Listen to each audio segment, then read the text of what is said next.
Static buzz in the midnight air. Travic and Spooker in the gamer's lair. Loot drops falling like a neon rain. Pixel worlds driving us insane. Halo rings light up the fight. Sonic speed blurs through the night. Diablo's demons in the dungeon's breath. Path of Exile paths leading to death. Live farming gossip in the glow. Digital whispers in the flow. EverQuest dreams keep us alive. Dead by daylight screams collide.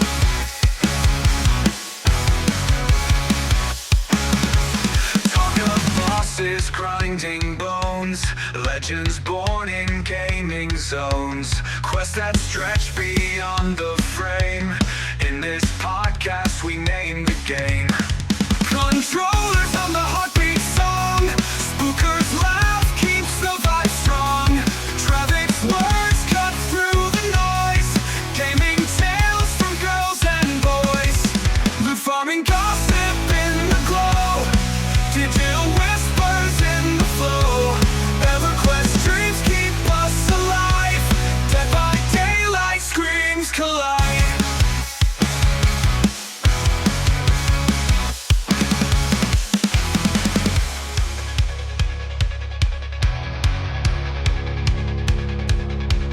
Controllers hum the heartbeat song. Spooker's laugh keeps the vibe strong. Travic's words cut through the noise. Gaming tales from girls and boys. The farming gossip in the glow. Digital whispers in the flow. EverQuest dreams keep us alive. Dead by daylight screams collide.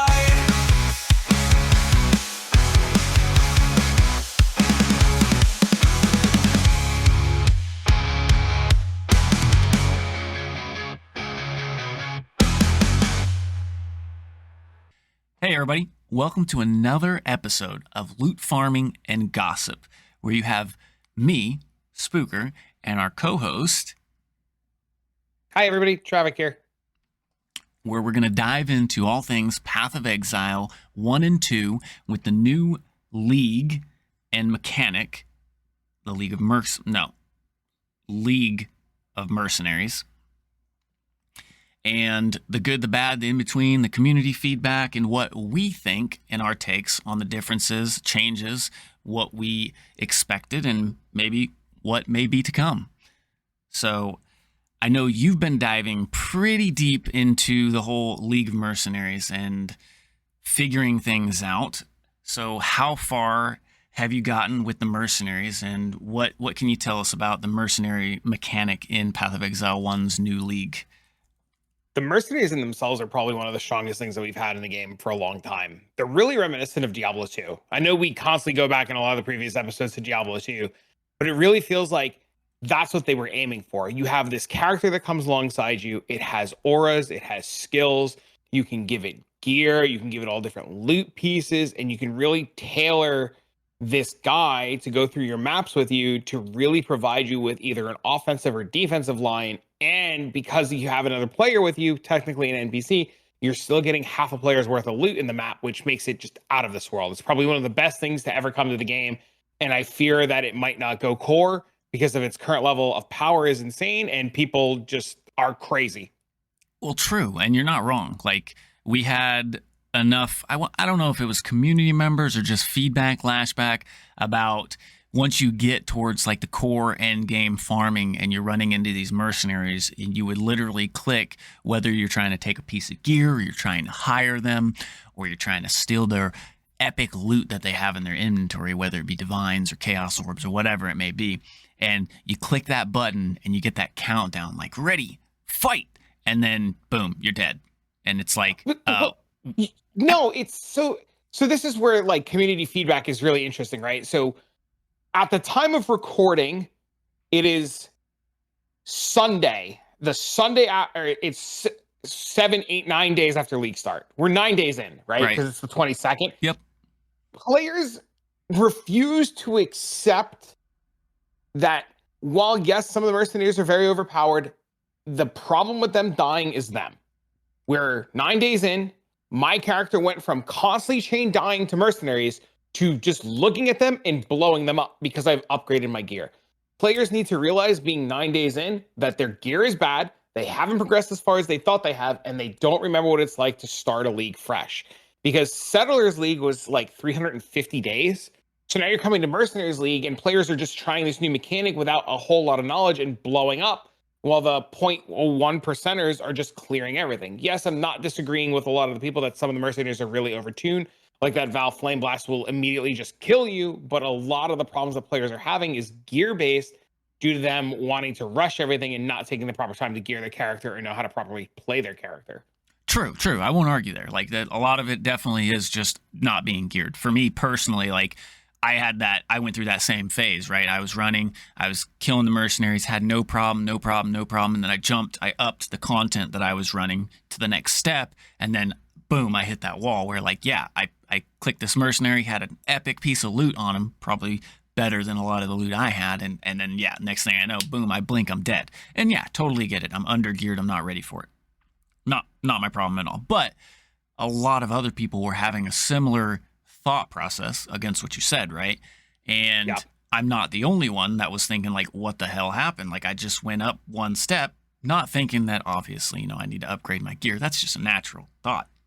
But what's funny about that concept is they brought in, I don't remember what day it was, but they brought in something where they changed mercenaries. And it didn't even last 24 hours, right? Well, the mercenaries were instantly dying. So they made this change to make everything easier, and everything was easier. Like they went from like not being too hard to just like a pushover, and then everybody's mercenary just dies. There's a balancing act that needs to happen, and they just haven't found that nice middle ground yet of keeping the mercenaries alive versus the PvP aspect. Because another thing too is like it's PvP, right? So like our builds are catered towards PvE. They're not catered at all towards PvP, which that in itself makes things difficult. Well, yeah, because if you want to go back to like the PvP fights and PvP battles that you do in the slums, right, in Act 3, yep.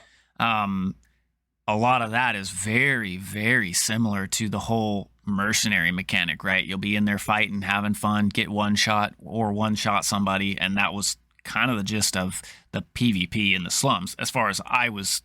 So they're actually like, it's pretty active right now. There's a couple of people in the community who I've been talking to who are like gearing level 28 characters for PvP. And like, I guess Act 3 in normal is like really active for PvP as of like yesterday. So I don't know how it is when you listen to this. Yeah, dude. Like they're doing level 28 battles in Act 3. Oh, so like the low level dueling. Dude, that's awesome, yeah, man. They're doing bringing low level dueling back. Yeah, and the one guy was like leveling his berserker and he was linking me this like fractured axe, and I was just like, why do I care about tier 6 like fractured hybrid fizz? And he's like, bro, look at the level requirement. And I was like, yeah, it's really low. And he's like, do you know what I'm doing? And I'm like, no. He's like, dude, we're prepping low level duels again. And I was just like, what?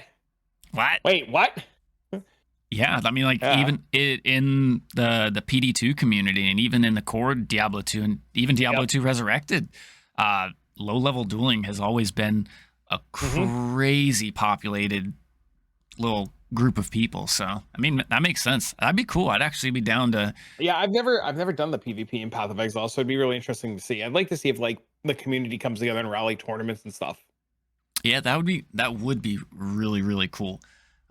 So on the mercenary notes, you've ran into a lot more than I have. And my experience so far has been, out of all of them, for me, as the more casual player, I've experienced that the kineticist is probably one of the best mercenaries for me. Maybe it could be my build too, who knows? But more so because I'm not having to spend all that gold to resurrect it every time I go into content that's a little bit too tough for me. Now, granted, just wait. Your issue. They will drop that all the time. Oh, yeah, no doubt. I mean, 100%. But in accordance to what I can run versus what my mercenary is tanky for. I've even seen, I saw some stuff this morning, actually, of a few. I was going through YouTube looking at some community feedback on the Mercenaries League, and there was a few posts I saw where the dude, the player, me or you, is sitting there dead on the floor fighting a pinnacle boss while their mercenary is up there still still shooting away at the pinnacle Crazy. boss. So I have a couple friends who are just playing aura bots for their mercenary. There's one guy I know, and his mercenary identifies all the loot for him and has minus rarity gear wait, on what? and drop. Yeah. You can identify your loot with your mercenary. There's a cloak called the Cloak of Tamsley Owl, something like that. And Okay. it identifies it forces magic gear to drop identified, and he's fracture farming. And he has his mercenary full of just minus rarity gear, so all the gear drops white and blue. And he's playing an aura bot, and his mercenary kills everything in tier 17 maps. So first question, what mercenary is he using? Do you know? Kineticist. That's funny. The Ripper is supposed to be really good too. A lot of people are recently talking about that, but I haven't dived into it. I know I'm using the KB guy myself, Oh, okay. but I use the KB guy as a curse bot Oh, okay. because he can hit the whole screen. Yeah, that's one of the things I like about that. I've heard recently from some of the bigger streamers that are obviously into playing more, just getting more access to the more mercenaries. Your league starter, which was the Volcanic Fisher of Snaking, I think. Oh. I heard that the mercenaries that use that gem, if you can get some good support gems for that gem, that those mercenaries are pretty crazy as far as like damage. I had a Volcanic Fisher Snaking guy day one of the league, Act 1, Zone 3. When you go into the cave, the first mercenary I fought had Volcanic Fisher Snaking. Oh shit! And he just completely cleared all of Act 1 for me. Yeah, so the mercenaries are definitely, and I kind of like that because, like we've said before in previous episodes, Diablo 2 has been the core backbone in the development process of GGG's Path of Exile, right?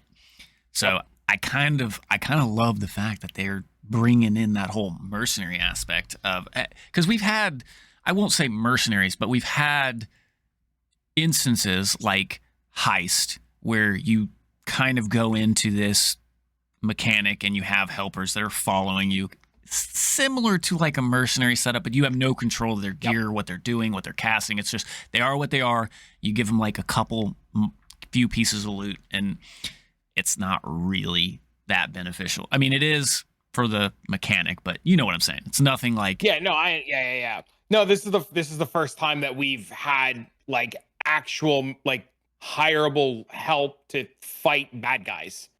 Yes. So. And I love it. I'm absolutely loving it. I had a struggle of a start because my pea brain was having issues on figuring out how to scale Poisonous Concoction at first, because there's not really, like, most builds scale off of a weapon, right? And this skill doesn't use a weapon. So I'm sitting here with no weapon in my hand and my thumbs twirling around each other. Like, how am I actually supposed to scale this damage? Because I hit a few walls.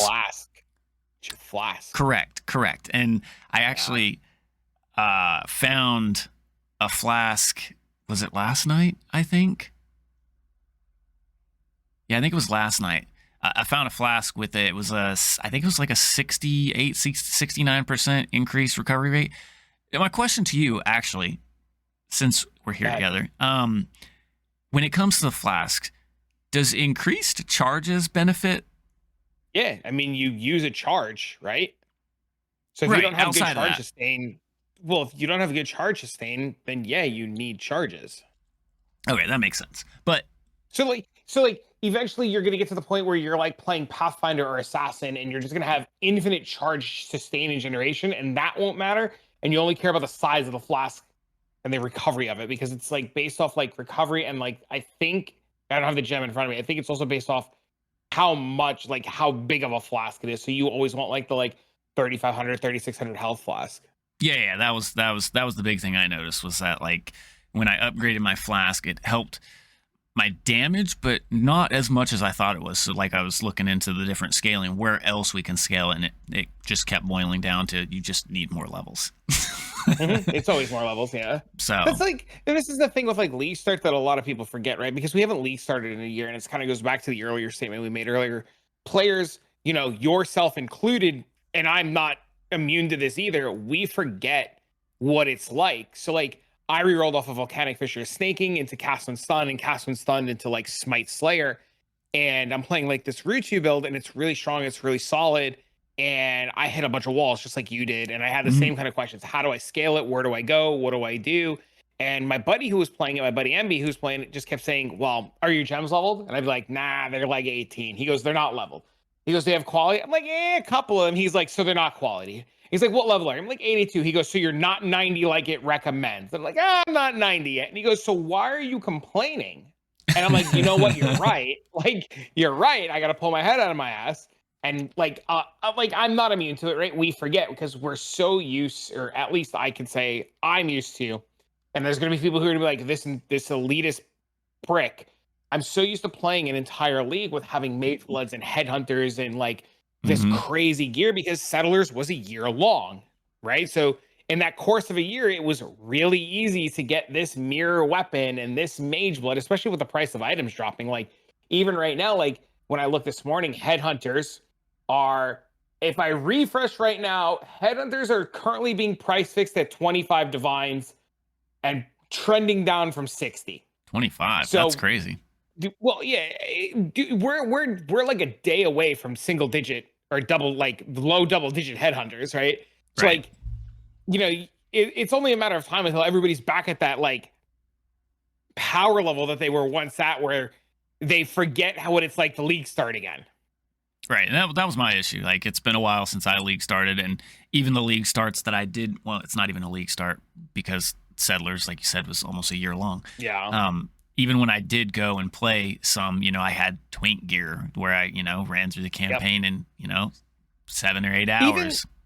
Even like starting over in like the fresh shale leagues or like some of the private leagues and stuff, it's not a true league start experience where you struggle having to learn like new mechanics, new farming strategies, new Atlas. Like there's just so much that goes to a league start that you can kind of replicate. Like you can constantly do like, they call them like 2-stone runs or 4-stone runs, where like you like create a new character in SSF and you just like blast through the game until you get your 2 void stones or your 4 void stones.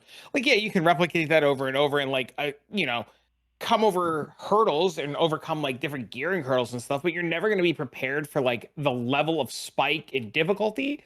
And you're never going to be able to prepare for gem changes unless you're like Ben. Ben, for those of you listening who don't know, Ben is like the best player in Path of Exile, period. And I realized I was talking about this item called Headhunter, and the price of it. Headhunter is an item that like just steals all the rare buffs from an enemy and just like makes you a god.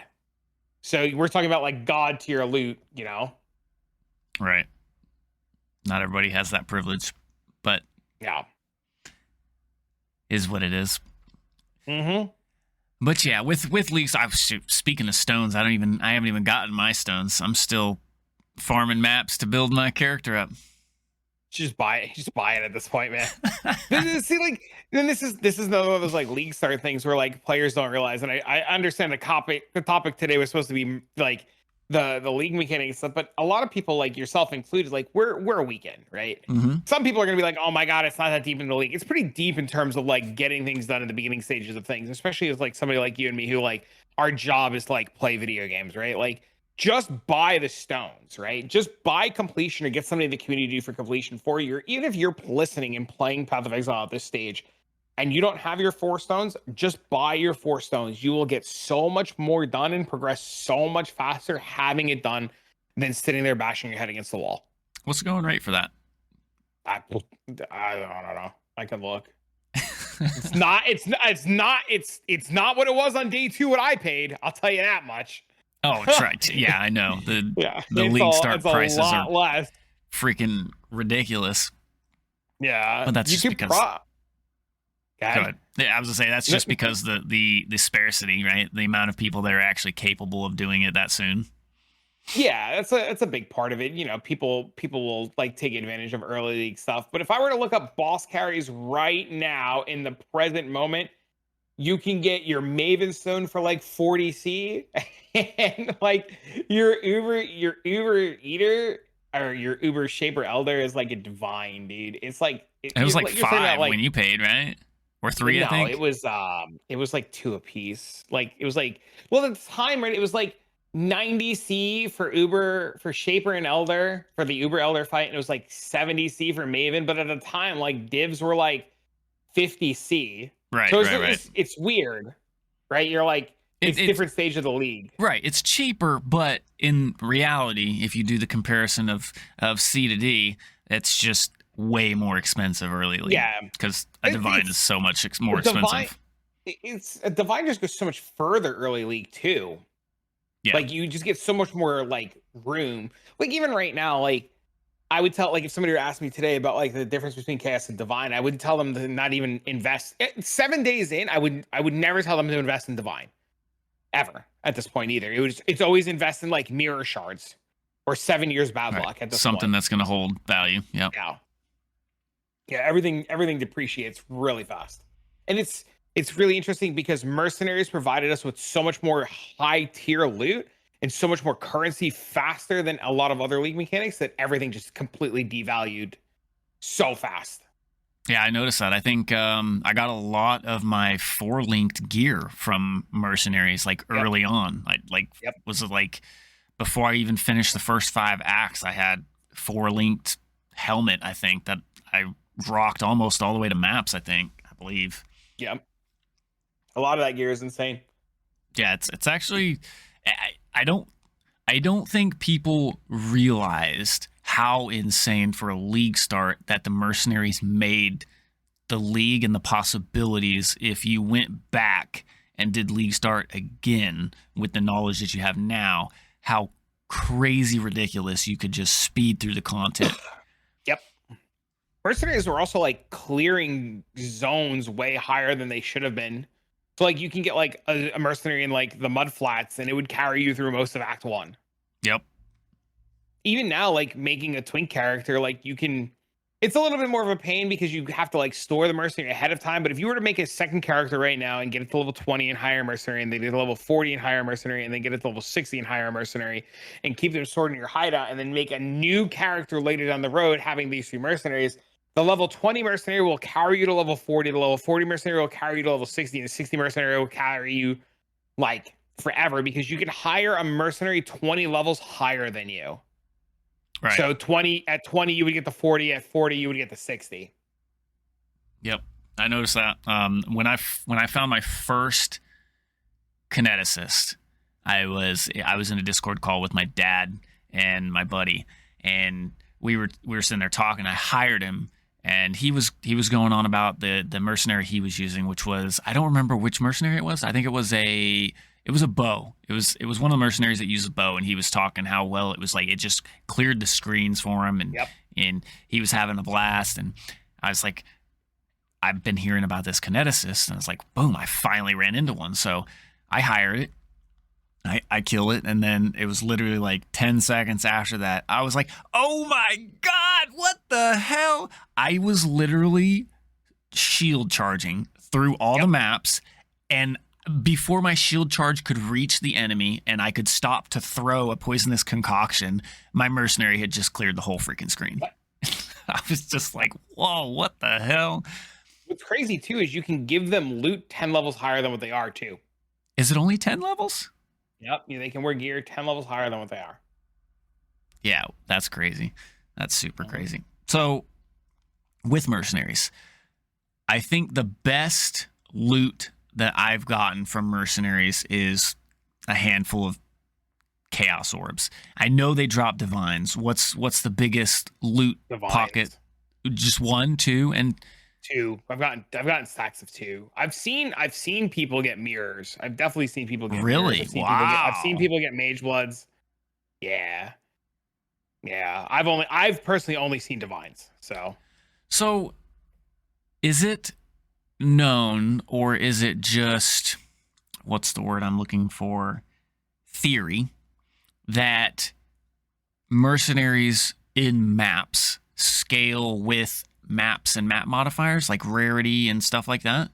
I have no idea. That is above my pay grade. I know the guy to ask. He's sleeping as it's 4 a.m. in his country. Right. But I do know the guy to ask, and I can get back to you about that.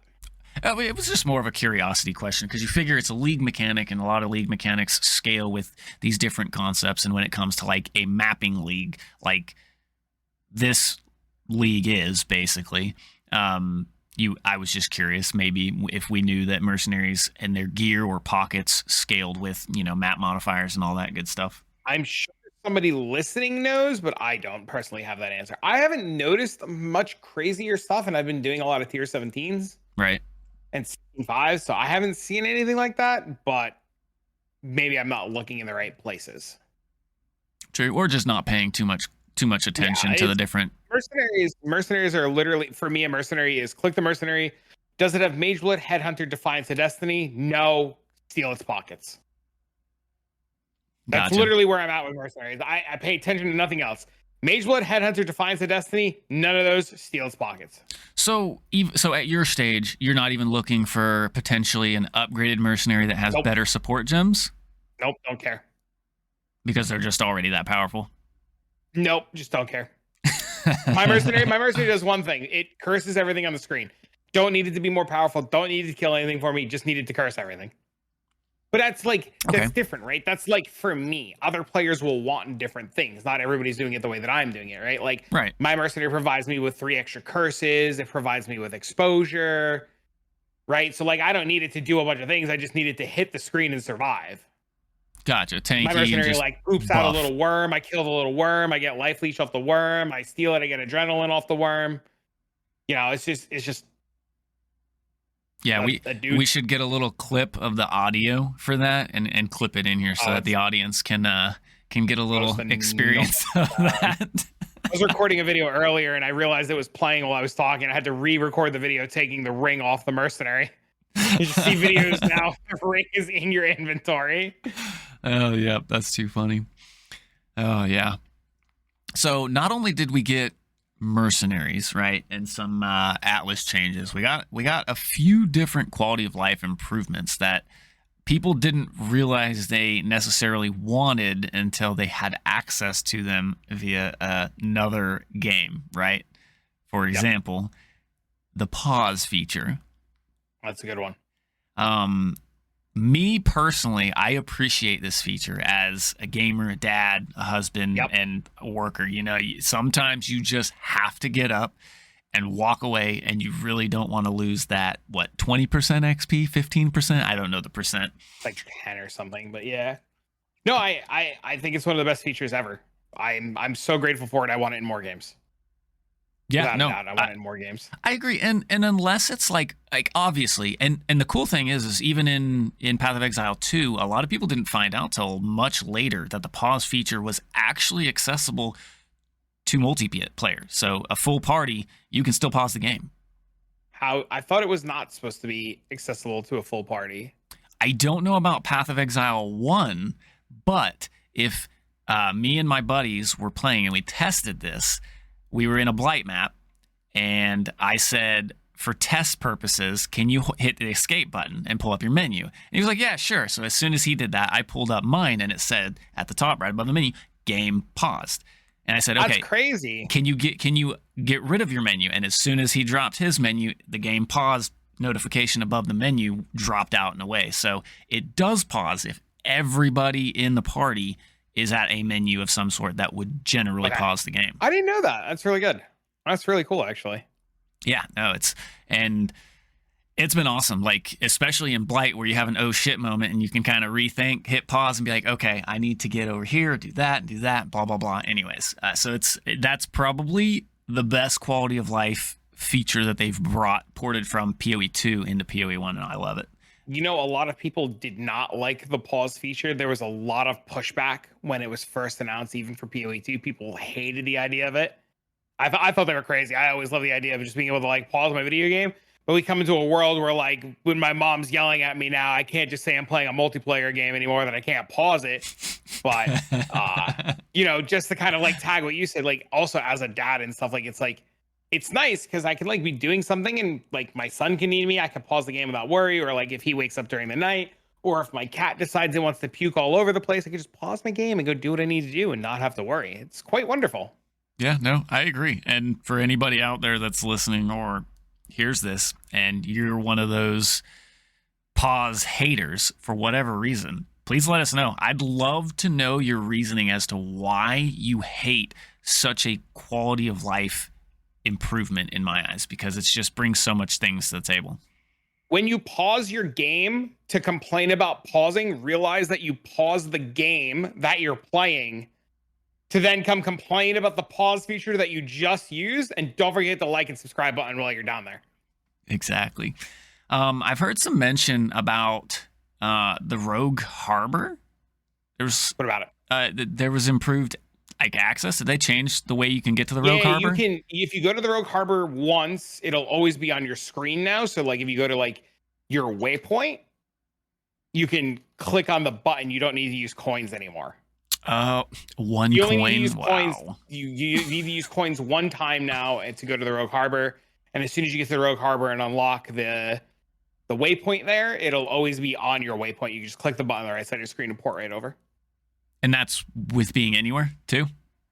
Or is it? Should be. Yes, it should be anywhere. I haven't been to the Rogue Harbor, or I don't click the button or check to go very often. Right. Because, you're doing different league mechanic, which is one of the most phenomenal things about Path of Exile 1, by the way. One of the reasons that I keep coming back is that this league I can do this mechanic. In next league, I can not touch that mechanic. And so therefore it's much harder to burn out. So I do love that. One of the other quality of life features that I saw but didn't realize what it was at first, and to be honest, it's amazing now once I figured out what it was the map device. And it having its own inventory for maps.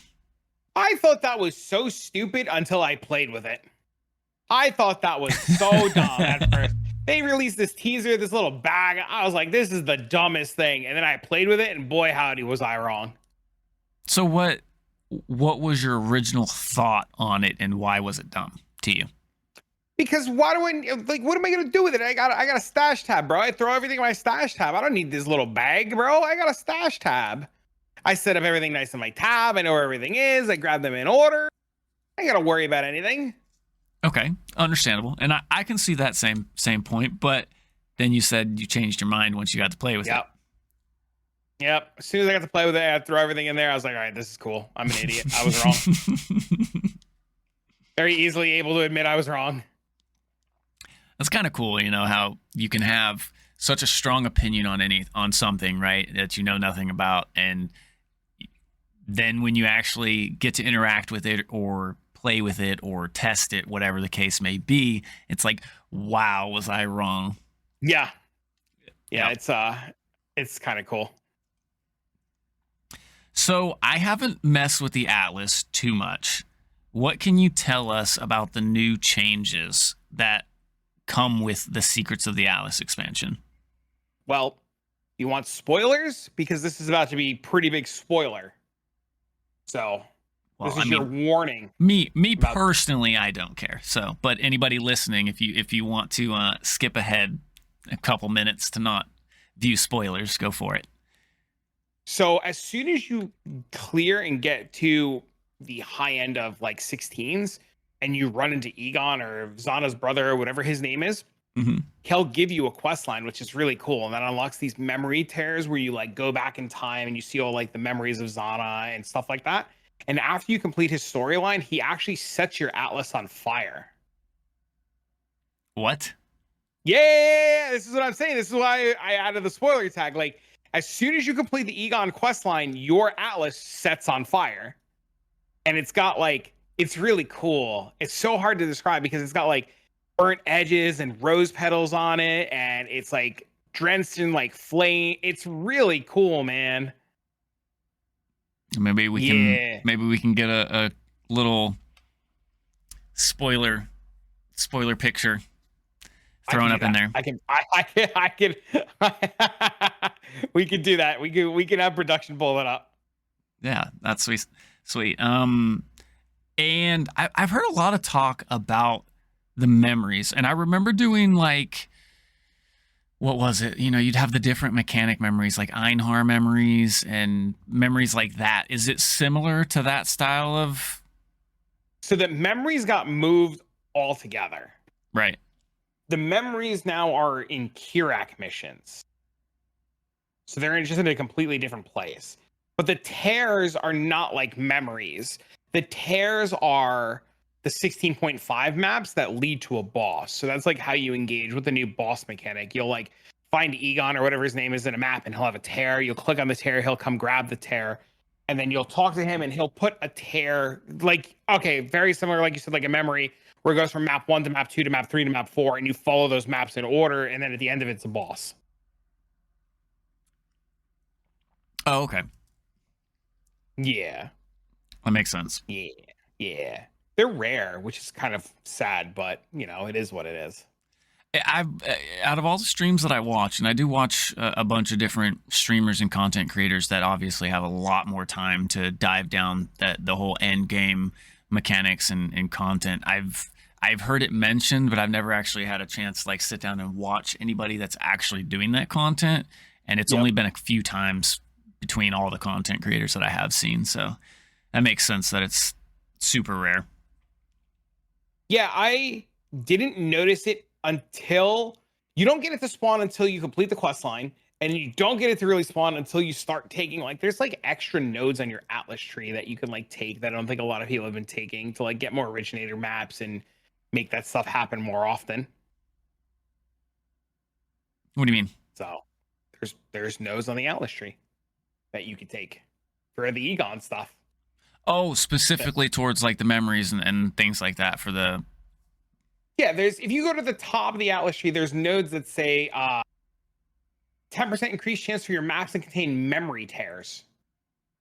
So there are 3 small nodes that you can get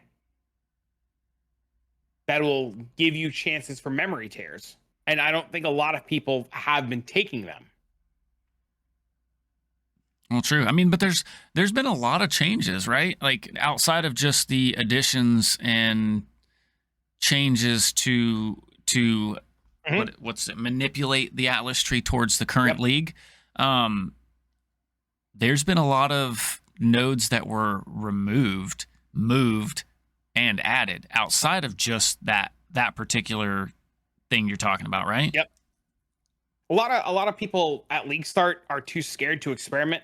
And this kind of goes into the whole like currency issue with Path of Exile, where people don't want to spend currency to experiment because they're scared and they're waiting for somebody else to do it for them. Right. Yeah, no. And it's understandable, especially when it comes to like, you know, this works or you know, this is going to work. It may not be the fastest discovered, right? Because there's still a lot of undiscovered stuff. But yeah, and that's which cracks me up because you always hear all these people talking about build diversity, build diversity, build diversity. And then you have those same people that are screaming build diversity play the same build for the 776th time. I will tell you, last night I found out about this and I'm probably going to get yelled at, but it's fine.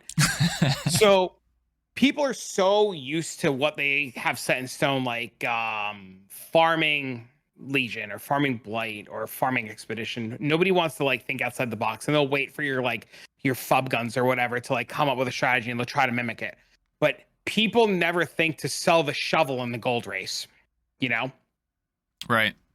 So last night I'm sitting in Discord with a friend of mine, and he's like, so do you know what Snap's doing? Snap's a big group play guy. He works with Empyrean. They come up with these like 6-man group play party strats, and they're pretty insane. And I said to him, no, what does he do? And he goes, well, they're doing Rogue Exiles on 16.5s. And I was like, oh, how original, Rogue Exiles. Right. Oh, yeah, super original. Who didn't see Rogue Exiles on the menu? And he goes, but do you know about it? And I was like, yeah, you run Rogue Exiles. Nothing's changed.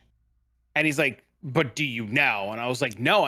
Okay, now you got me intrigued. What do I not know? And he goes, you know that Rogue Exiles inside of Ritual don't suffer diminishing returns. And I was like, what? Now, at the time of recording, this is accurate. When you listen to this, it might not still be accurate. So Rogue Exiles, as of right now, suffer no diminishing returns if you smuggle them into your map. What does that mean? Okay. When you smuggle them into your map, you stick them into a blood vessel, a filled blood vessel. You know what that is? Yeah, kind of the same thing. Not same, but similar when you're capturing the powers of the gods, right? Same Sort of. concept. Do you know where they come?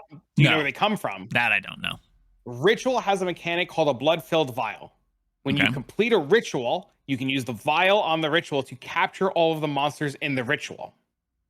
Okay, so So you have basically this vessel capturing. full of like you capture rogue exiles, and then you use that vial to open a map. So you put your map in, your vials in, you click the button, your map opens. Those vials put ritual in your map with rogue exiles. That's pretty freaking crazy. Yeah. So you go into your map, you run your league mechanic in 16.5s, it fills with rogue exiles, you hit the pedals, the league mechanic with the pedals, they get juiced out of their mind, and because they were smuggled in, they don't suffer diminishing returns from ritual. So you're just getting a bunch of extra ritual points, right? Well, hold on. No, Okay. you still have to take all the ritual points. You're getting more loot. Well, no, that's So what I mean. it gets even more crazy. So they're not smuggling in regular rogue exiles. They're smuggling in gigantic rogue exiles. Gigantic rogue exiles are the Matryoshka dolls of PoE. So you kill a rogue exile, it becomes a smaller one. You kill the smaller one, it becomes a smaller one. You kill the smaller one, it becomes a smaller one. You kill the smaller one, it becomes a smaller one. Oh, kind of like a little Matryoshka dolls? gelatinous Yeah. treasure goblin from Diablo 3. Yeah. So they're bringing these in. So last night, my buddy was just like explaining to me how they're smuggling in these rogue exiles. And he goes, do you know how I'm making my money? I was like, no. He goes, I made a mirror selling shovels. And I was like, how do you sell the shovels? And he talks about this like unheard of strategy of opening a map. Pause. You use the term shovel. It's not the first time. I thought I understood what you were referring to, but go ahead and clarify. What are you referring to when you say shovel? Okay, when you sell a shovel in the gold rush, everybody's going to California to dig for gold, right? You heard that back in the day. In America, everybody went to California to dig for gold, right? Yeah.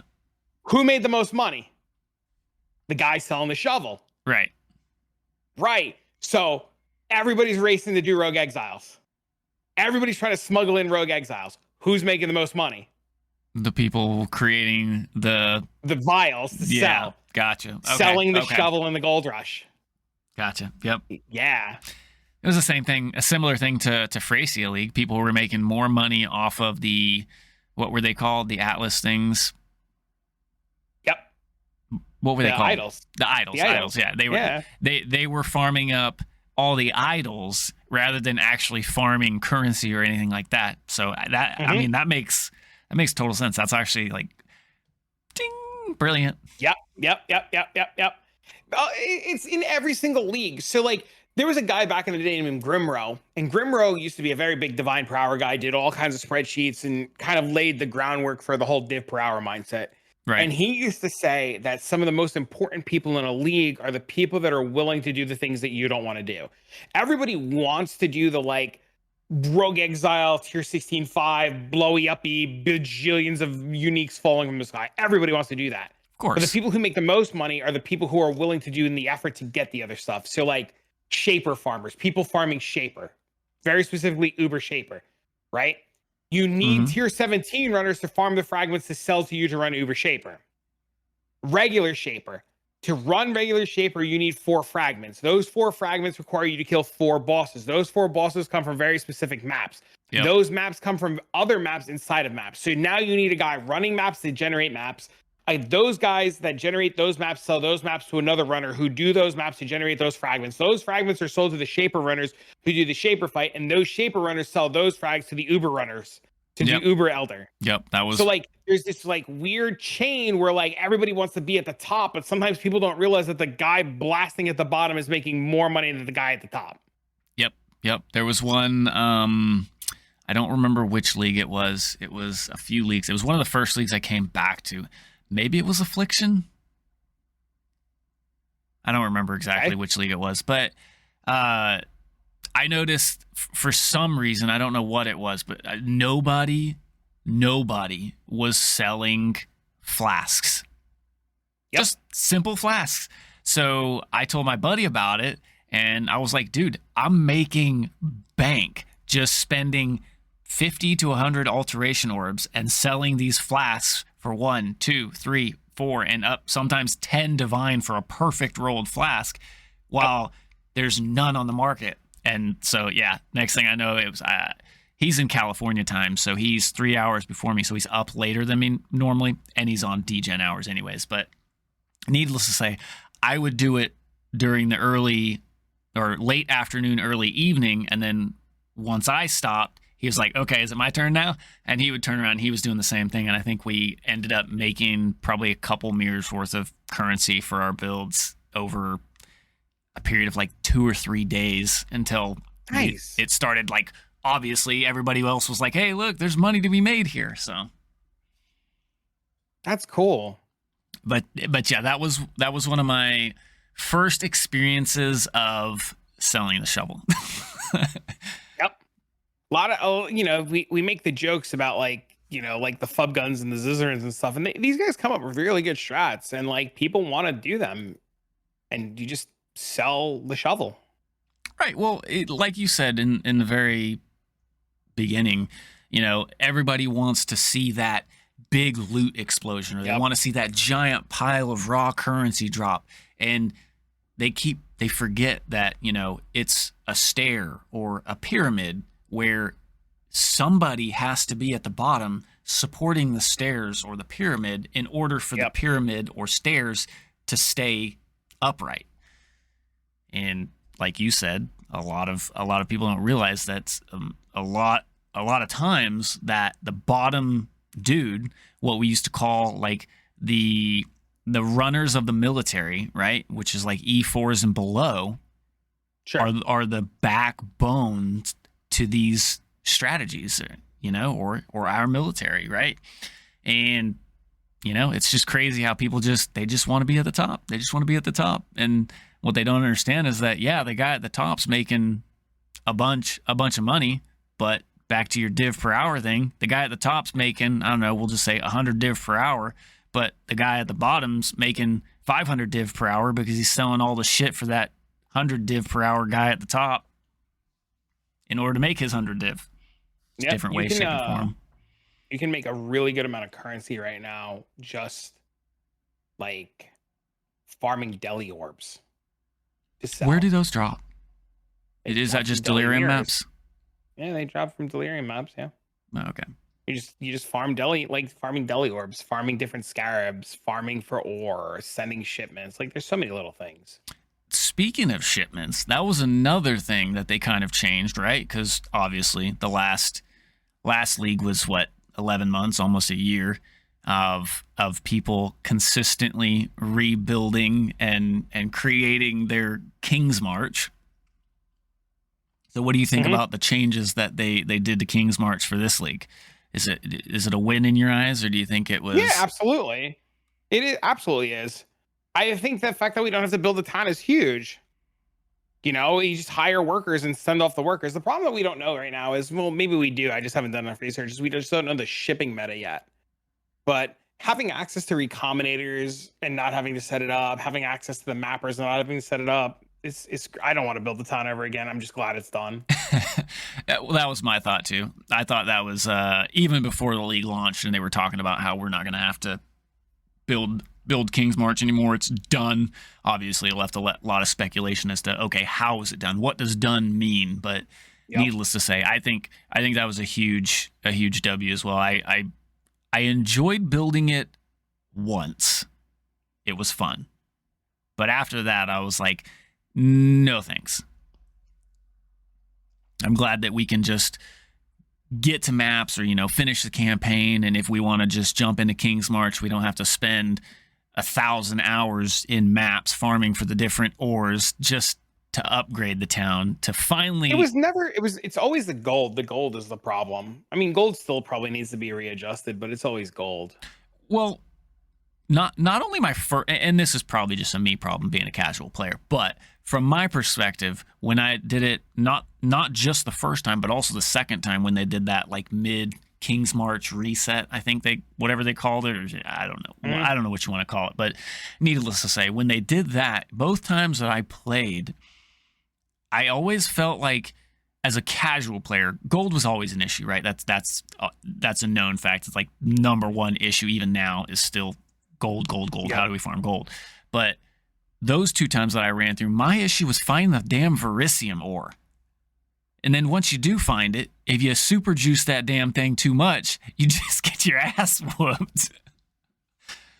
Yep. That there was a tactic for that, and there's still a tactic for that even today, where there's like certain maps, and there's gonna be a guy listening, and he's gonna be screaming for me to shut up, but there's certain ways to literally just farm Verisium ore and take real big advantage of that. You just have to be willing to look outside the box and think a little outside the box. But there is a layout on a map that will be a big square with 4 rooms that goes downstairs, and the ore can spawn in one of 4 rooms, and it takes 10 seconds to search each room, and you just open and close maps. What's your map? Is it red maps? You don't have to tell me which specific map. I'm just curious if it's a red map. It is a map that whose name I can't pronounce. It begins with an S and it ends with an Epsilar. So that's as far as I can get. But yeah, you can literally last league he bought like 2,000 of them on trade, and he would just open map, run in a big circle, look for ore, leave. So on King's March, right, with the mechanics, I don't know that they necessarily figured out, even with an 11-month-long league in Settlers or King's March, whichever you want to call it, there was a lot of strategies that were figured out. This works, hey, that works, hey, this works. And there was a lot of different strategies. I mean, I saw everybody said, well, you can do this and make tons of money. And then you had, that other guy over here saying, well, yeah, that works, but also this works, right? And we're still figuring out. They did tweak some changes. So you've been doing some King's March stuff, right? Yep. So what King's March stuff have you been doing, and what are you doing it for? I have crops going for shipments. I have disenchanters going for dust. And I have mappers running maps, and eventually boats going. So with boats, almost everything. So with boats and mapping, what exactly are your findings as far as like the changes and shifts that they've done? Do they feel like they're providing similar, more or less rewards than they were in the previous league? I can give you that answer in a week. I can't give you that answer today. So you're still doing the research behind the scenes and trying to figure that out. Okay, cool. There's a guy on YouTube named Sir Gog, and he's really good at figuring this stuff out. And I know he's working on it with some other people, and there's a couple other groups that are trying to figure out the best shipping meta. Mm-hmm. But I'm just storing a lot of plants right now and just sending off random vials of shipment. I mean, you've gotten divines before. I haven't seen a mirror shard yet, but you still get the divines, you get the tattoos, you get the rune graphs. So mappers do mapping things. They still bring back tons of random shit. And I opened a map the other day, and the mapper was just like, you want this 1 armor scrap and this vial of juice? And I was like, what do I want with this for? Like, you can't find something useful. You can't tell me that's the only damn thing that dropped in your map. I can get more loot in the T1 map. He finished 10% of the map, and he brought me back an armor scrap and a fucking flask. And I was just like, why would you even bother? Just leave that shit on the ground. You just came back empty-handed with your ass whooped. Yep. I'd have felt better. Yep, exactly what happened. So we talked a lot about Path of Exile 1 and Path of Exile 1's new league, Secret of the Atlas, with the new league mechanic, Mercenaries. And we love it. So out of the league, what you've done and how you've done it and enjoyed it and whatnot, if you were to give the new league and content a rating from 1 to 10, what would you give this league in comparison to others? Like an 8. About an 8? Okay. Yeah. Okay. 8-1, 8-2, something like that. I gotcha. From a casual perspective, I'd have to say I'm going to rate it a little bit higher. I think, and it's probably more so because the struggle busing part of a league start is probably the biggest trouble that casuals have. Finding linked gear that's not only has the links you want, but also an upgrade to what you already have. Made it much easier, much more approachable, and just much more fun, right? You know, you could get that one, boom, oh, cool loot while you're running through the campaign, but you find this one mercenary that just has this epic pair of boots that have 25% movement speed with 4 links already put together and the base that you want. So yeah, nothing in this league will ever come close to the small private league of Freshia that we had that changed and gave us the idols. I think that was probably the best Path of Exile league ever. oh, so the idol. So you liked the idol league then, huh? Idols were the best thing that ever happened to the game. I don't know why they got rid of them.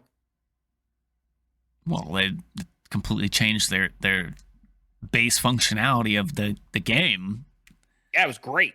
You've been playing the same game for 10 years. It's good. Change is good. True. And a lot of people would disagree with you. Change is bad, like the Croots. Change bad. Yeah, no, changes. It was good. It was a great time. Yeah. You'll never get juicing the way that you got it. You'll never get as hard of content as you got it. There was some of the hardest content in the game was in Freshia. True. The way that you could juice rogue exiles and stuff. You'll never get that again until they make changes. Yeah, you needed mirror tier items in pretty much every slot to run some of that content. Yep. It was the first time in a long time that you actually needed mirror tier items to be able to do the content. So I would say probably like a 9.2, just over a 9 probably for me, just as the casual player perspective, because it definitely made the league start much more enjoyable. Yep, I can see that. So kind of tangenting off on the whole... The better game? Path of Exile 2? Yes. Or somewhere else? To the better game. There's no air quotes in this. Put your fingers down. It's the better game. Yes, I agree with you. However, not everybody does. Anyways, tangenting off to Path of Exile 2 and the topic that we were just talking about, or you particularly were talking about, where you needed that juiced gear in order to do the content, right? That's not really an existent in Path of Exile 2 yet. Right? Is it though? Is it? What do you mean? Is it what? Is it there? It's not there. Is it not there? Is it really not there? Maybe. Okay, so for the casual player, yes, it is there. 100%, hands down, you can't argue that. It is there for the casual player because there's players that are still playing today that are still running through the campaign and still have yet to defeat a pinnacle boss. No arguments there.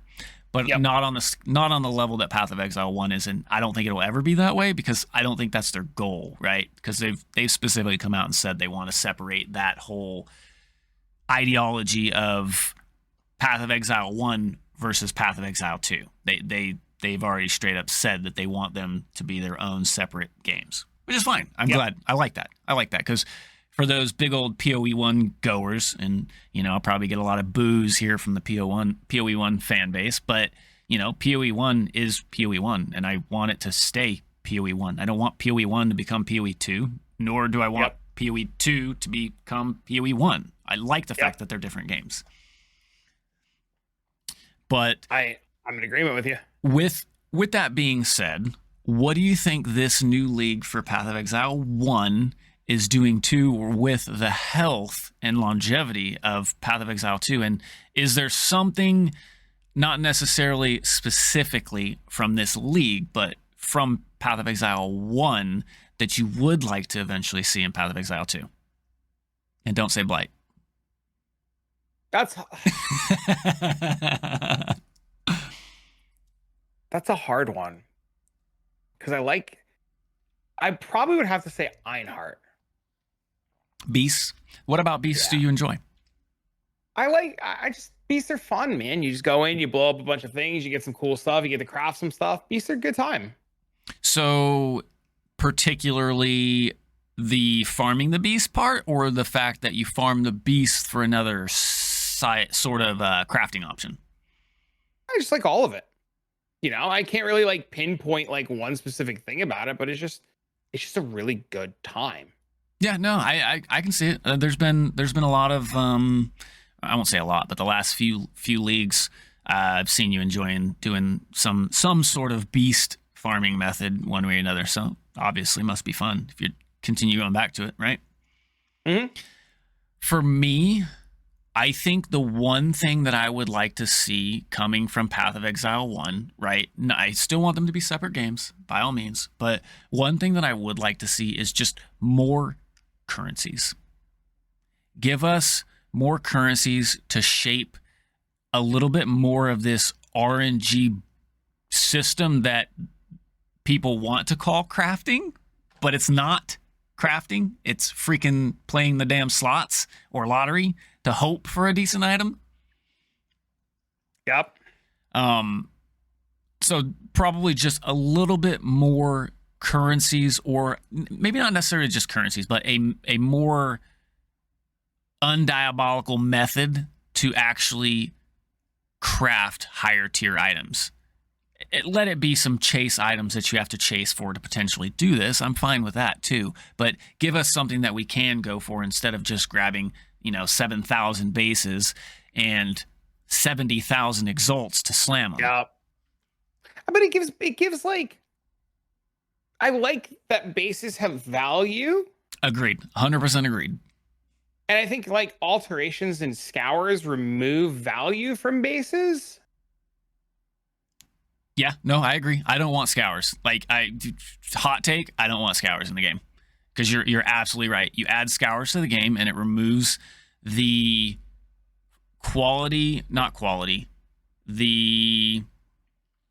what's the word I'm looking for? The value.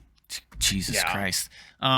It removes the value of having to farm for bases, right? Because then each player has to farm one base and then boom, you never have to look for a base again. I'm okay with that. I like that. It gives, like you said, value to the bases, and I'm okay with that. But alterations doesn't remove the value of a base,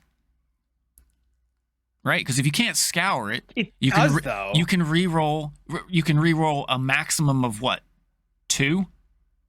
But then once you hit that regal, that base is toast. You got to find another base, right? Yeah, but you don't have to regal it. You can just keep rolling. Right. For a slightly higher tier of deterministic crafting, right? We're already limited to what, 3? I think it is. You can kind of deterministically craft 3 affixes, right? So that leaves 50% of your item up for RNG. Yes or no? Am I wrong there? Correct me if I'm wrong. I want to say you're right. Because you can fracture. You can fracture. And then you can... What's the recombinator? If you fracture it, you can only chaos spam it at that point.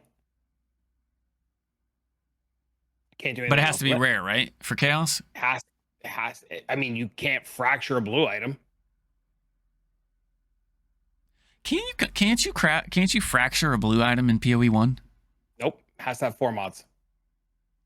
So that's okay. So that's for both PoE 1 and PoE 2 then. Yep. But the difference is in PoE 1, you can scour an item back to blue. Right, because it has to be blue with a mod. Gotcha. Okay, and hence that's one thing that I'm okay with not being in the game is scours. But I still think if you don't have to regal it, right? What would you do with it after that? Like, because you we'll just say, for example, you alt spam, you get exactly what you want, 2 tier 1 affixes. What do you do with it from there? Sell it. You sell it.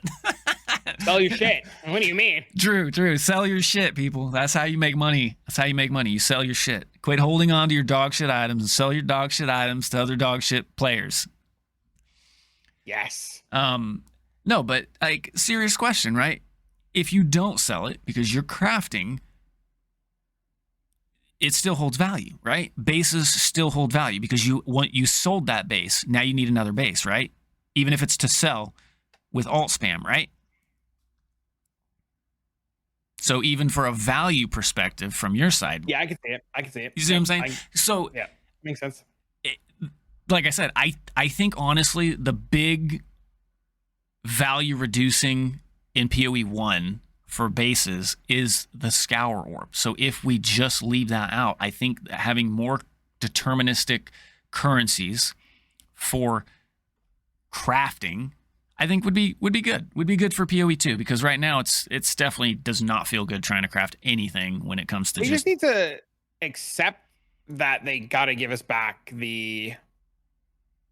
Oh my God, what is the it called? benchcraft.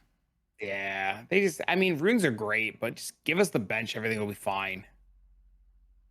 I agree. I don't know that I necessarily see their idea or their vision when it comes to no benchcraft and runes replace benchcraft because like no matter how much you want runes to replace benchcraft, if this item has a base lightning resist on it, for example, and I'm already capped on lightning resist, adding some runes for my other resist doesn't help me.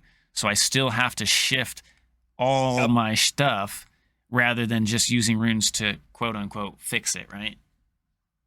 So I Harvest will fix a lot of issues too. another mechanic. Yeah, another mechanic. I mean, I guess the problem with Path of Exile 2 is just like we want so much, and there hasn't been enough time to give us as much as we want. True. And I think the big argument that a lot of people do throw out there is that it needs time to cook. It needs time to give it the time, give it the years. Okay, so we give it the time, right? We'll just say a year from now, 2 years from now, 3 years from now. Okay, they've added this content in the game. Do you feel like Path of Exile 2 is going to eventually fall into the same sea as Path of Exile 1 to where players are going to feel overwhelmed or content is bloated? Or do you think that they're doing better? They're going to do better? No, it's always going to get that way. Every game gets that way. There's not a game that hasn't been out for multiples of years that isn't just completely bloated. I mean, if you look at things like World of Warcraft, it has like, what, 10 expansions, 12 expansions, 14 expansions, something crazy like that? No clue. It's a game I don't follow. Well, okay. Anyways, World of Warcraft has got, for a really good example, has like, or even EverQuest. EverQuest is like 30 expansions deep.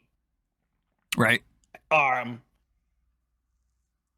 they eventually have to reset things to help with the bloat. So I just looked it up. World of Warcraft is 10 major expansions. EverQuest is a lot more. Like a lot more. A lot more. EverQuest is 31 full expansions. And both of these games had to create progression servers to bring it back to the beginning. So every game, in theory, eventually gets to the point of bloat. I mean, like, if you look at even other ARPGs, like Diablo 2 is got now terror zones, I think they're called. Yep. And there's thunder charms. It's like getting to the point where like you just took this really cool game and now you're just adding these other layers and new rune words, which granted, I like the idea that it's adding more stuff, right? And then you have things like Last Epoch, which is now adding pinnacle bosses on top of your Atlas or your Echoes. And like Hero Siege is adding like new waves and ways to spawn mechanic and towers. So like every game gets bloated. Every single game is going to get bloated. There's nothing you can do about it. It's just natural progression of expansions or seasons or leagues. So yeah, I mean, 3, 4, 5 years from now, if PoE 2 continues on the trend that it's at, I mean, it should in theory have multiple leagues worth of content that's just crazy. Yeah, no, I agree. Some people called it a league. Some people called it just a reset with a new expansion. Yeah, 0.2, Dawn of the Hunt, right? Okay. It was a great addition. We got the I almost just said Druid. We got the Huntress, right? Which is the spear chucker, the Amazon style. So what are you looking forward to from the leaks and the information that we have out there in PoE 2? What are you looking forward to in the next expansion, content edition, whatever the case, whatever you want to call it? It's supposed to be about August. Nature. Is it in August? It's in August. Okay, so 2 months. That's known. That's known information. That's not like leak information. Jonathan said August, and then PoE 1's October. What do you mean October for what? PoE 1. the next league for PoE 1's on October. Oh yeah, because they've already said they're trying to do the whole 4-month thing, right? So Yep. figure a week. Wait, October. Yeah. Okay, sorry, I got lost there for a second. But anyways, regardless of dates, what are you looking forward to in the new content and stuff, and what are you hoping to see when they launch the next content release? Well, I haven't seen any leaks, so I don't know if there's any leaks. I don't know what's out there. I assume, based on what I've heard in the past from GGG, was the Huntress and the Druid were the closest two to being done. Mm-hmm. And when they announced in point 1 or point 2 that we were getting a new class, and they showcased the 1, everybody thought we were also getting Druid, but it didn't make sense to get Druid because Druid felt like a big enough of a class to have its own expansion. Right. So I feel like every league or every so it's 0.2. So 1.0 would be the full release of the game. So every 0.x point whatever, so that X, that middle number, would be a league, should, in my mind, have a character or a campaign update or major league mechanic. So I have to assume, based on context clues from GGG, that the Huntress and Druid are the closest to being done, that fingers crossed in August we get the Druid, because I think every time they do with one of these 4-month updates or 3-month updates, it has to be so massive to bring people back. Otherwise, it's going to flop. And I don't think they can afford to let it fail. But what makes you think that it's even close to failing? I don't think it's close to failing. I think it's just out of this world. I mean, numbers prove that player retention's at an all-time high. Right. Numbers show that more people are playing it than ever. Right. Mm-hmm. But I don't think they can let it fail because of how much passion and time and hours and manpower they put into it. Right. So, like, if they released a bad 0.x update and it was bad, and it were to go downhill, everything would be for waste. Right. So Right. I don't think they can afford to let any of their .x expansions be bad. Yeah, Especially after a year of settlers. Right. Like, they just can't afford for the negative publicity. They have to build good faith with major updates every single time. So let's just assume. Well, no, assume's a bad terminology. Let's just pretend that we're getting Druid in 0.3. Okay. And the new mechanic. If it is Druid, not saying it is, don't shoot me, guys. But if it is, we're pretending here. If it is Druid and they drop Druid, what are you excited about for the Druid class, and what would you like to see come with it? You know why I don't think it's the Druid? Why you don't think it's the Druid? Yeah. I'm gonna stop you there for just a second, and I'm not gonna argue or disagree with you because I don't know. But from everything that I've seen and read, including the theme and where they're sending it, it just makes sense to be the Druid. But okay, tell me why you don't think it's the Druid. Because we've seen items in the game that are incomplete, and none of them are the Druid weapons. We've seen incomplete But traps, the Druid's not incomplete weapons. swords. What does it use? You would assume it's a magic staff, wand. We haven't seen any of the weapons. Every class has its own unique weapon type.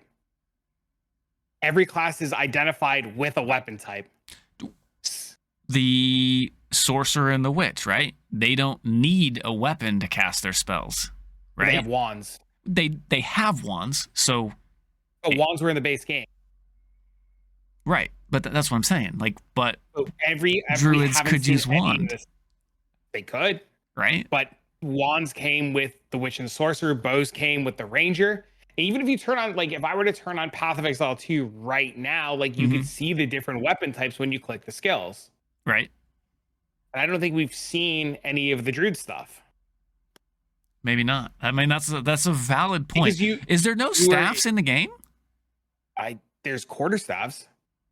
Right, not quarterstaffs, just But staffs. there's regular staffs, but I don't know if that's what they're supposed to be using. Well, I don't know enough of them. No. I completely see. I see your point, and I'm not arguing. I'm just bringing up a valid point that, in my eyes, that's the whole thing behind druids, right? Druids Well, are shapeshifters, casters, if spell I users. had to guess, I would say that the next class was going to be like the duelist or something with a sword. Because Druid is the most wanted class by everybody. Druid's the most hyped and anticipated class for everybody. Mhm. Druid's the biggest idea of a release, a shape-shifting class that people want. Mm-hmm. If Druid were to come out, it would be a full release character or towards the end to build up hype. Well, they've said that they might release the game with early. characters unfinished, Yeah. which I But think would be a mistake. But I agree with you 100%. But I think I'm probably wrong. It's probably Druid in August. It probably is. I'm wrong. But it would make sense. In my mind, it makes sense from a marketing standpoint that it's such a big class and such a big thing that it would be like, it'd be better for a launch. Bring all these players that were anticipating that from the beginning. But at the same side, let's look at the other side of the street, right? If we're looking into this and it's not Druid, how many people are going to be disappointed and kind of give up hope? Because I can't tell you how many people have specifically told me, like, I don't want to play the game because I want to play Druid. I know. So you made the point earlier. There's occult, elemental, flail, primal, axe, mace, sword, crossbow, bow, spear, dagger, quarterstaff. And to go into your point, occult is the wands. No, occult is curses and the minion stuff. Elemental is the spells. right. Flail we know is the Templar. Primal's the Druid, which we don't know what it is the Marauder. What was that? The Marauder. Mace is the Titan. Swords are the Duelist. Crossbows are the whatever the heck his name is. Mercenary? Yeah, that guy. Spears are the Huntress. Dagger are the Shadows. And quarterstaffs are the Monks. So what the hell is Primal? I'm telling you, the reason there's nothing new is because Druids have been known to be staff users. They use staffs, like base staffs, not quarterstaffs, just staffs and wands and sources, objects of power, just like a sorceress. Like but totems? Like handheld totems? Yeah. Like D4 or whatever the hell it was? Right, but that's just an aspect that somebody can look in. You know, maybe it's very specifically geared towards the staff, two-handed staff, so it's not going to account for like an offhand. But if you want to use a wand and maybe a scepter for spirit, think about it, minions, Yep. Druid, you know, that's why I don't think that they're getting a class-specific weapon, because I believe that a lot of their powers, like shapeshifter, you can use any kind of weapon. You know, you can use an axe, you can use a sword, you can use a spear. Yeah, that makes sense. But I get behind that. I'm looking forward mostly to the shapeshifting. If it is the Druid, if it's not, whatever. You know, we'll play a duelist with dual swords bleeding at. Wait, duelist is swords. Who's axes? The Marauder. Marauder. That's right. And that those are all the classes have been confirmed as to what's coming to the game, right? Yeah, you can see it inside the game when you click on one of the things. It'll tell you all the class types. Okay. And then there's one thing that we haven't seen, and that's from PoE 1 is claws, right? Is there any mention on claws or stuff that may be coming to the game or not? Do you know? Not to my knowledge. Fair enough. So if it is the Druid, though, I think I'm looking most forward to, I hope, we don't know, but I hope that we do have summoning aspects for the Druid. I feel like it'd be kind of wrong if they didn't have some sort of summoning, even if it's just like a built-in skill ability, not necessarily spirit reliant. You just get this and you get a couple wolves that just help you out. Yeah, whatever. that'd be really cool. Yeah. Like summon ravens, wolves, bears, stuff like that. Right. Which there's been a lot of speculation. We've seen 2 of the shape-shifting capabilities of the druid, but there's supposed to be a third. There's been a confirmed third, but there's no word or what or how. Yep. And a lot of people have been speculating like a chimera or a dragon of some sort, which would be super cool. I've heard a lot of that. Yeah, that'd be really interesting. But yeah, I think I'm looking most forward to that whole shape-shifting feel, because some of the videos that you've seen, the volcano spell and the trample with the werebear, or just the bear, whatever they call it. I like how they've done it so visually and aesthetically pleasing, to where when you are that bear, you're just this massive creature that actually towers over your enemies, rather than some of these other games that you transform into this big bear and you still look like you look up to all the enemies and demons and monsters and stuff like that. So I do appreciate their viewpoint on the creation of that particular thing, and I'm excited. Whether it's a druid or not, I'm looking forward to the next major content release. Yeah, me too. 100%. Of PoE 2. And as far as the League, did we get a specific like addition of content with 0.2 and the Huntress? No, it was just the Huntress and a bunch of fixes. Yeah, quality of life. So they've also redid towers, or they changed up the way towers were a little bit. And the mapping the progression of mapping too, which I hated. Yeah. Casual but no, player. we haven't gotten a League mechanic yet. I'm sure that's coming. So you think? Well, the League mechanics are supposed to be tied to like the axe, so we might have to wait for the axe, and it doesn't make sense to give the axe early. So, which they said that they have pretty much all the acts are complete, right? They've said that. I do not know. Okay, I could be wrong. I will take your word. I'll take your word on this. I'm not going to 100% on it, because I'm not 100% on it. But I want to say like 70, 80%. I've heard that the acts are complete. The reasons that they can't or haven't done anything with them yet is more so because of animations and bosses, because they've said they've been very open, upfront, and honest about they want there to be a boss in every part of the campaign, starting from Act 1, and every place that you go to, there's going to be a boss in that area. And it makes sense, because every place has this like dead end open area that you can go, but a lot of places don't have the boss or don't have something there. So during races, they would you'd be running into a dead end thinking that that's the next place you need to go, but really that would just be a boss fight. Yep. Fair enough. It's going to be interesting to see. I'm excited about it. I'm excited too. So with PoE 2 having couple months left, maybe month and a half ish left until they drop their next content. What do you how do you think PoE 1 and the new freshness and content and stuff, and they've already said that they kind of like testing some things for PoE 1 and 2 and PoE 2 and 1. They've said that. So how do you think Mercenaries and the new League mechanic in PoE 1 compare? Oh, it's 100%. It's 100% a test for PoE 2. Yeah, no doubt.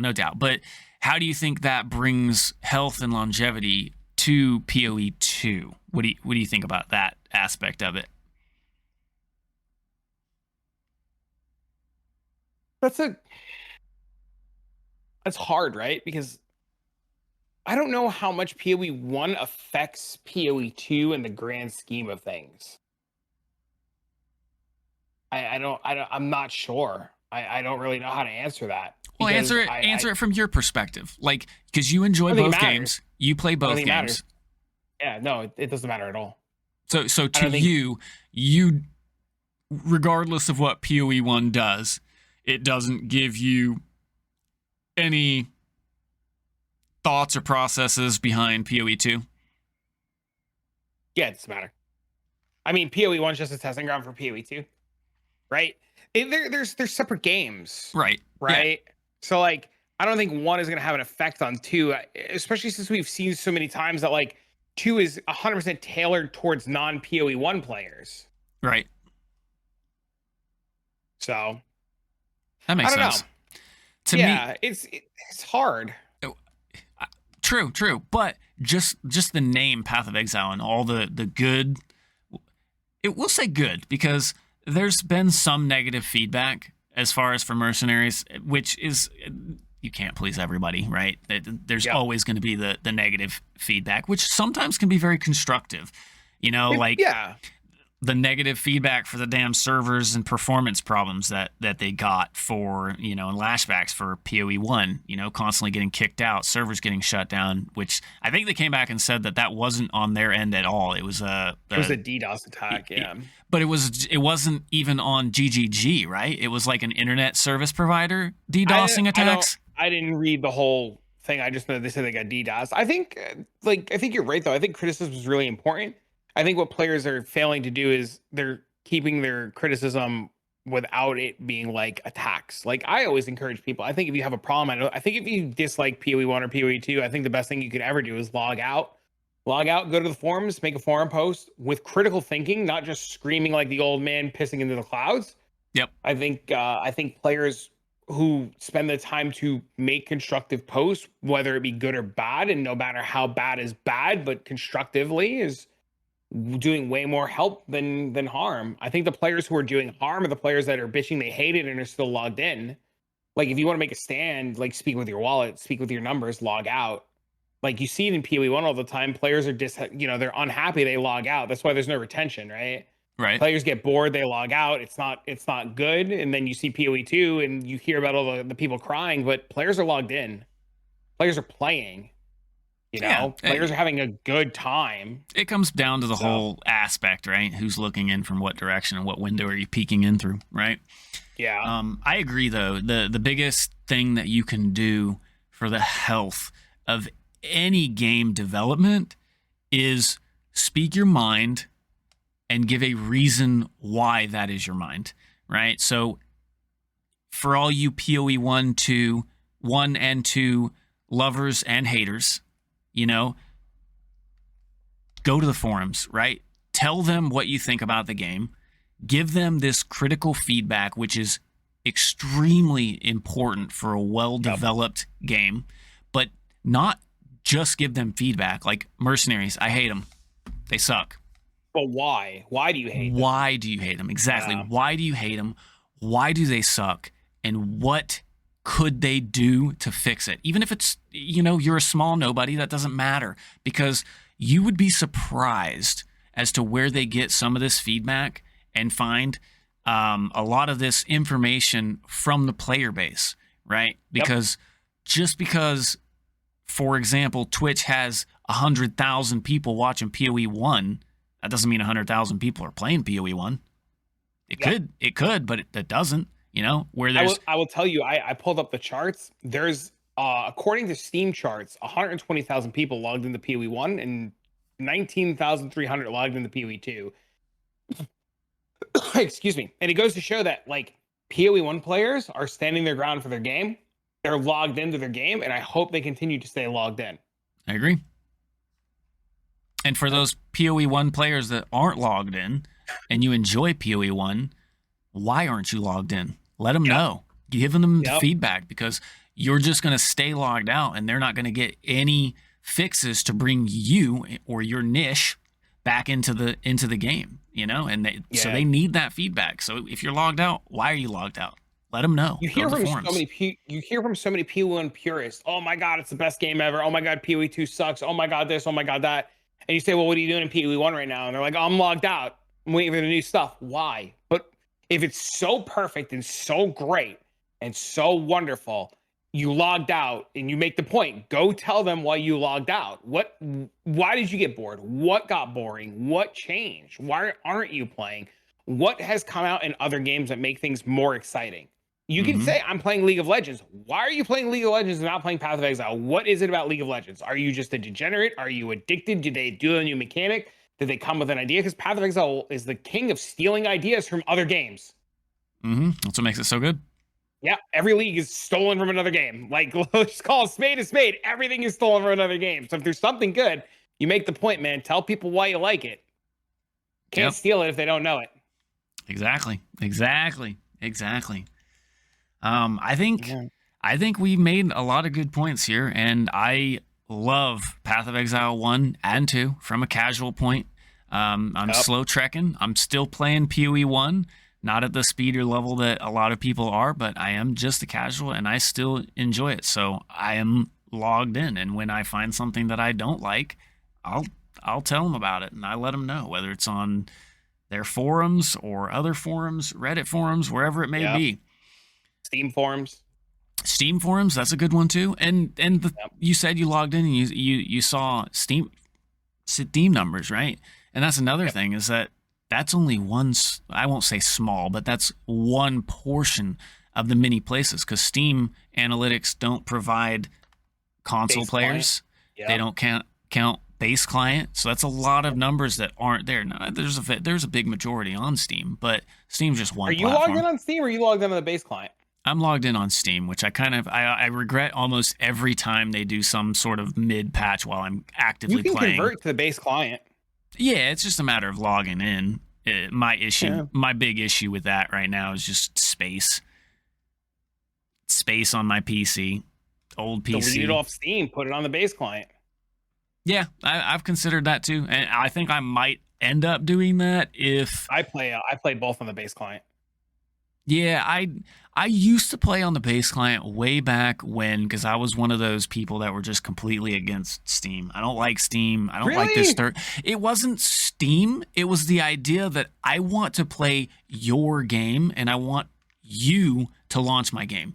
And it's the whole concept of like, I don't want you to send me somewhere else, because even with Steam, if you purchase, for example, an EA game, now you have to have another freaking launcher installed. So now you got Steam. I think that's a huge topic, and I agree with you on some aspects and disagree with you on others. And I definitely think we could spend another hour going into that. That's a good one. I didn't realize how many people, I've heard of that before, but I guess it never really crossed my mind how many people, like, you hear about all the, I don't want to log in with Epic. What? Shut up.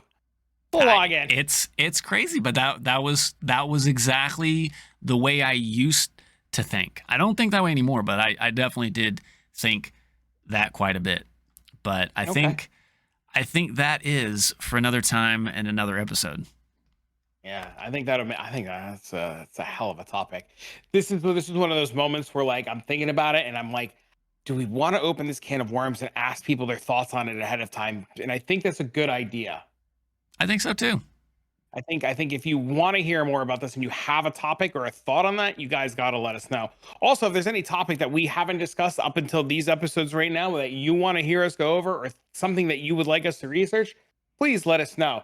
I'm pretty sure Spooker's setting up an email for us, right? That you guys can send in your email requests of what you want. You can directly email him and let him know. You can leave comments on any of the live broadcasting platforms. I do have an email, and you can have an email too. I've told you that. Jesus. I already have the domain locked in. sp00kerhd@lfgxd.com is the email if you would like to request any specific content. If you're not over on the YouTube side and you have nowhere to put your comment or ideas into. There you go. Awesome. So with that being the end of our topics between PoE 1 and PoE 2, and it's not the end, trust me. We'll be back to Path of Exile because it's such a great game genre, and it's ever defining the genre of action RPGs, and we love it. So I'm sure we'll be back in the next 3 or 4 weeks as we get closer to spoiler season and everything else that's coming. Yep. So I agree. But with that being said, you know where to find us. We're on YouTube and all major podcast platforms. You guys have a wonderful day, evening, night, or whatever time it may be for you. And we'll see you next time in the next episode of Loot Farming and Gossip.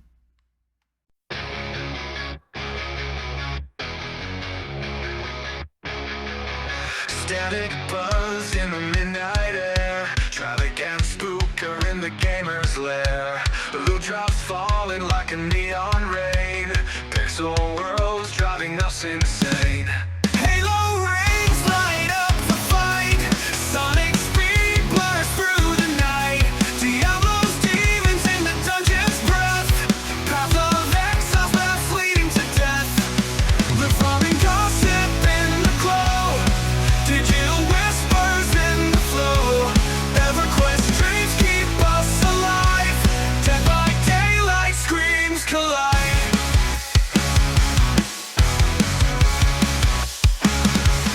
Talk of bosses grinding bones.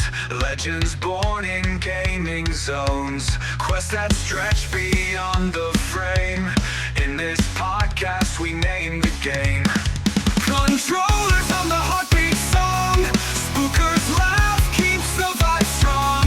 Travic's words cut through the noise. Gaming tales from girls and boys.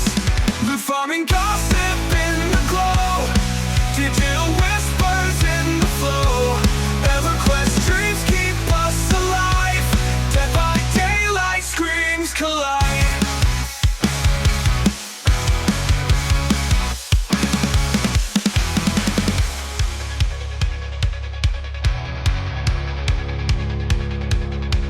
Controllers hum the heartbeat song. Spooker's laugh keeps the vibe strong.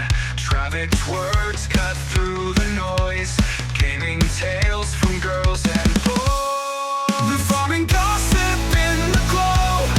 Digital whispers in the flow.